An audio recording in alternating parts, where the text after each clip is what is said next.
សុស្ដីទាំងមួយចាស់មួយថ្មីទាំងអស់បាទនេះគឺយើងមានគុណសាចេញហើយបងប្អូនបាទថ្ងៃនេះគឺចេញបាន3ខេត្តបងប្អូនគឺ3កញ្ច្រែងហើយខេត្តផ្សេងគ្នា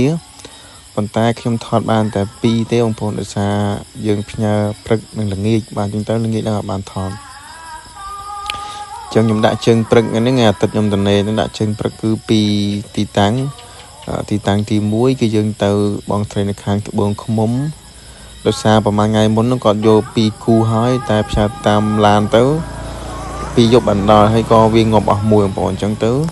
បាទខ្ញុំលើកនេះខ្ញុំផ្ញើសងជូនគាត់មួយទៀតបងប្អូនចាបាទអញ្ចឹងខាងខ្ញុំគឺទិញលក់គឺខ្ញុំធានាជូនមិនសិនជាមានបញ្ហាផ្ញើទៅវាងាប់អីអញ្ចឹងគឺខ្ញុំផ្ញើសងថ្មីជូនបាទសម្រាប់សัตว์បាទអញ្ចឹងគាត់យកមកគូទៀតបងប្អូនថែម2ក្បាលទៀតអញ្ចឹងខ្ញុំថែមមួយដែលងាប់អាជើងមុនហ្នឹងទៅក៏បាន3ក្បាលអញ្ចឹង3នេះគឺញីបាទ1ឈ្មោល2បាទសសុត1សលេខ្មៅ1សលេប្រផេះ1បាទហើយទីតាំងទី2ហ្នឹងគឺប្អូនប្រុសនៅខាងកំពង់សោមមកខេត្តបរសៃអនុដាក់ទៅសាខាតំបន់សេដ្ឋកិច្ចពិសេសបឹងបិទត្រាងបងប្អូនបិទត្រាងហ្នឹងហើយសៃអនុក៏យកមកគូដែរហើយញីមួយឈ្មោះមួយពណ៌សសុទ្ធនឹងមួយពណ៌សលាយប្រផេះនឹងមួយបងប្អូនបាទហើយចំណែកទីតាំងទី3ខ្ញុំផ្សាយជើងល្ងាចទៅខាងសៀមរាបដល់ពេលនេះខ្ញុំបញ្ញាពេកខ្ញុំខ្លាចឡានវាចេញ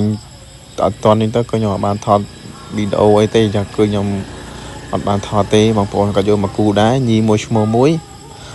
ក៏ប៉ុន្តែក៏នៅផ្ទះក៏ថាមានប្រមាណក្បាលហើយក៏យកថែមទៀតឲ្យបានពណ៌ផ្សេងគ្នាចឹងគាត់យកផាជាណូតទេសគាត់មានសខ្មៅអីច្រើនដែរហើយ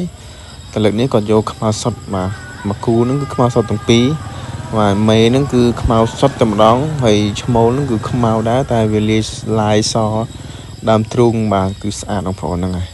ចឹងវីដេអូនេះគឺមានតែប៉ុណ្្នឹងទេខាងខ្ញុំគឺទិញលក់សុវត្ថិភាពផ្ញើបាន25លីតានីខេត្តទៅតាមកាពីតូលបងប្អូននៅចិត្តដូចជាបាត់ដំបងសៀមរាបប៉ោយប៉ែតអាចដាក់កាពីតូលក៏បានតាក់ស៊ីក៏បានរាល់ការផ្ញើដឹកជញ្ជូនឆ្ងាយបើមានបញ្ហាងាប់តាមផ្លូវគឺខ្ញុំធានាសងថ្មីជូនបាទហើយបងប្អូនត្រូវការអាចឆាតចូល page ខ្ទប់ទន្សាយក៏បានឬក៏ឆាតចូល Telegram ក៏បាន Telegram 097 25 25 220 កុដបាទអរគុណច្រើនបងប្អូនទាំងអស់គ្នា